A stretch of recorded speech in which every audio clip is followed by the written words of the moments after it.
Hello everyone and welcome to another video. Today I want to talk about Iron Cat, the 5-issue miniseries written by Jed MacKay with art by Perez, and here we see Jed MacKay continuing his work on Black Cat after Black Cat Volume 1, Black Cat Volume 2, and his Mary Jane Black Cat Beyond one-shot. As always, we'll start off by checking out the covers for each issue, and here I have the standard A covers. And finally, we get the interior artist doing the covers for the series, because up until now, all we've had were lies. Volume 1 of Black Cat had these gorgeous covers by J. Scott Campbell. Volume 2 had Pepe Larraz as the standard cover artist, and I've called Pepe Larraz the best artist that Marvel has right now. I still stand by that. Perez here is giving him a run for his money. We'll see that the interior art is absolutely gorgeous, and he definitely deserved doing the standard covers. So, like I mentioned, this was a 5-issue miniseries, and here we have the cover for the final issue, issue number 5. Okay, so what is the Iron Cat? Well, the miniseries has its origins in a story arc from Black Cat Volume 1, issues 11 and 12, where Felicia steals the Iron Cat costume from Tony Stark, and is a direct follow-up to the Gilded City story arc from Black Cat Volume 2. Issue number 1 opens with a flashback to one of Felicia's first heists when she was mentored by the Black Fox during her teenage years. The Black Fox, of course, also trained her father. She wasn't his only student back then, and here we get introduced to Tamara Blake, so one of their first heists here, and of course it doesn't go very well. And this miniseries shows us the Iron Cat returning for vengeance.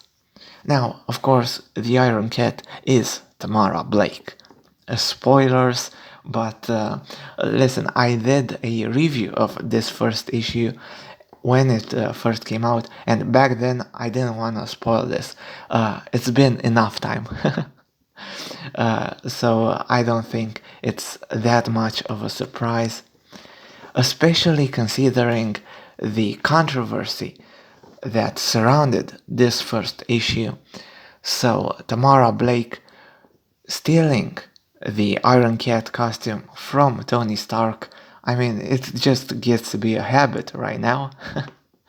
And looking for vengeance against Felicia Hardy, the Black Cat, we also get to find out that during their teenage years, when they were students of the Black Fox, Felicia and Tamara were lovers, and man, the internet went crazy for this reveal.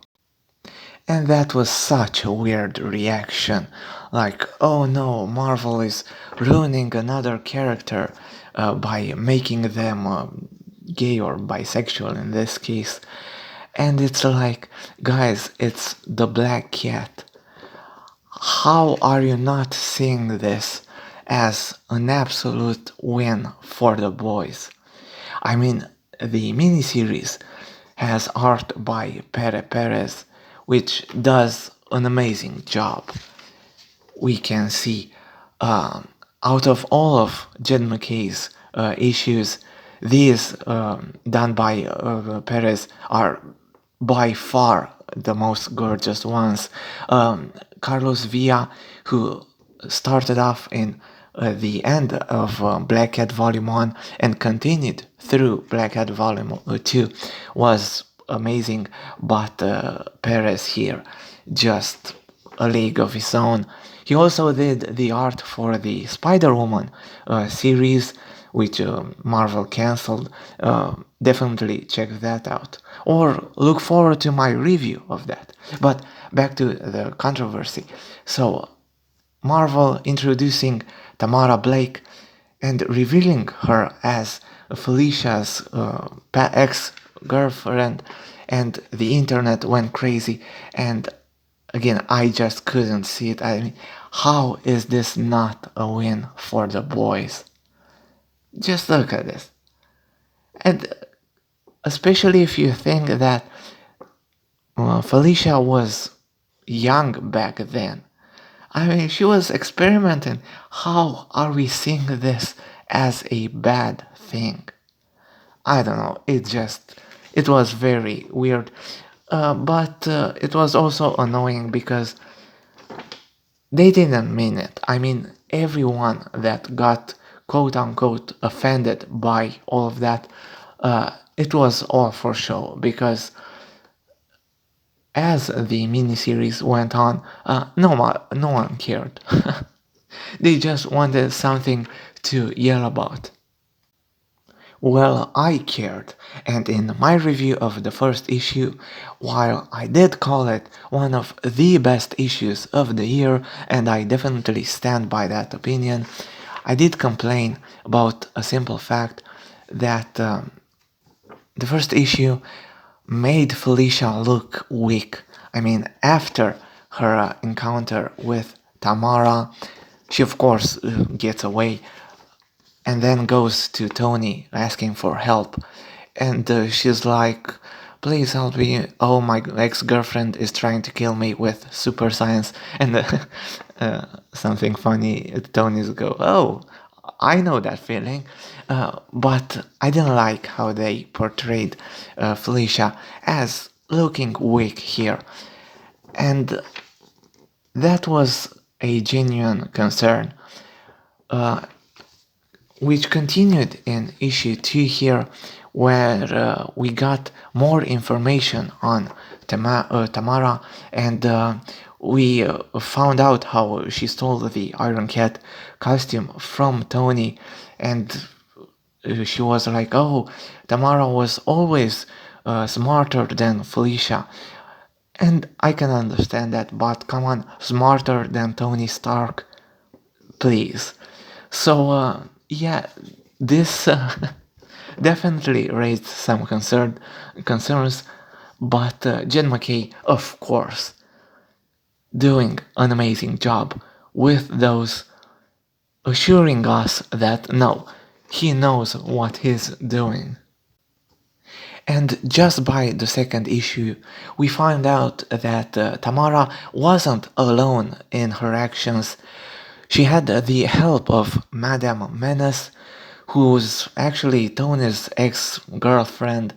She's right now an AI trapped in limbo, and Tamara used her help to steal the Iron Cat costume.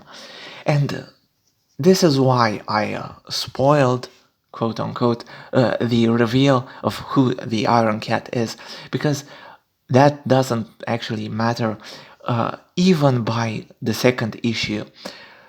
While Tamara, the Iron Cat, tries to get revenge on the Black Cat, that's not the story arc. She quickly gets betrayed herself by Madame Menace, and we get to see what the miniseries is actually about: the Iron Cat fighting alongside Iron Man and the Black Cat against Madame Menace, against her plot to destroy Tony and actually destroy the whole world. I called the first issue of this miniseries one of the best issues of the year. I'm calling this miniseries one of the best of the year because look at this. We get the Black Cat donning an Iron Man costume herself.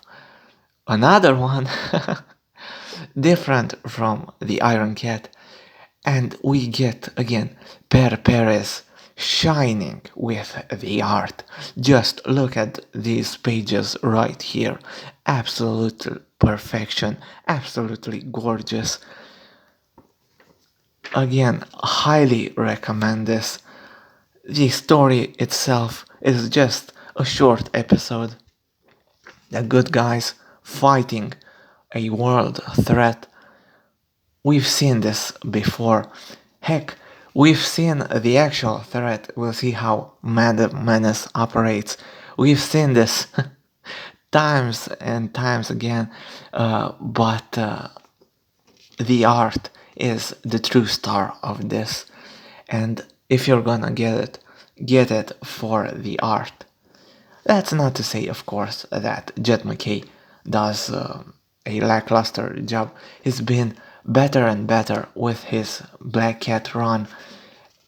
And yeah, I'm gonna say it, this is his best work on the character yet. There's a reason why Marvel is giving us an omnibus of this so soon. But more on that on my next video. Right now, let's watch more action as Madam Menace takes hold of Tony's systems and of all of his Iron Man costumes and attacks our trio here. The Iron Cat, Black Cat, and Tony himself have to flee from Madam Menace's menace. And again, this is such a wonderful miniseries. Just plain good old-fashioned action with gorgeous art. Again, Perez, definitely the star of all of this. I'm thankful to this miniseries because I've actually discovered him. I've since went back and read the Spider-Woman series that Marvel foolishly cancelled. Again, I'm gonna do a future video on that. But man, the guy can absolutely draw. And Jed MacKay, with his writing, just giving him the story to make his art shine. I mean, here we have the Iron Man, Black Cat in an Iron Man costume, fighting the Hulkbuster. How can you not love this? And of course, everything gets resolved by the end. There was definitely not a problem with that. That's not the point. The point is, if you're a comic books fan, if you're a Black Cat fan, if you love good art, definitely check out this series. And if you see anyone complaining about it online, don't believe them. Listen, there are a lot of problems with comic books right now, a lot of problems with Marvel right now. Jed MacKay on Black Cat isn't one of them. He's been doing an amazing job for 3 years now. I hope he'll continue to do so. Looking forward to his Mary Jane Black Cat series starting off this December, I think. Trust me, this is a love letter again to comic book fans, Marvel fans, Black Cat fans. Check this out. Read it in floppies, read it in the trade that's coming out. Just read it, enjoy it, and remember why we love comic books. And I don't know, be thankful to Jed MacKay, Perez, Frank Darmata, man, I didn't mention the colors. Look at this. Every issue. I mean, the art, yes, it's amazing. But man, the colors make it pop so nicely. Absolutely gorgeous stuff. Absolute perfect team here. Wonderful job by everyone involved. And that's gonna do it for my review of the Iron Cat. Another amazing job by Jed MacKay. I mentioned my concerns at the beginning of the storyline. There's no need for that. Jed MacKay has absolutely found the perfect voice for Felicia, and he simply gets the character. I've reviewed Black Cat Volume 1, Black Cat Volume 2, his one-shot with Mary Jane and Black Cat, every single storyline has been better than the last. The Iron Cat here is the best one, and again, he's found such a perfect voice for Felicia Hardy. I definitely hope he continues with this series. I'm looking forward to his Mary Jane Black Cat series. And of course, I'm looking forward to the Black Cat Omnibus already announced by Marvel. More info on that in my next video. See you then, bye.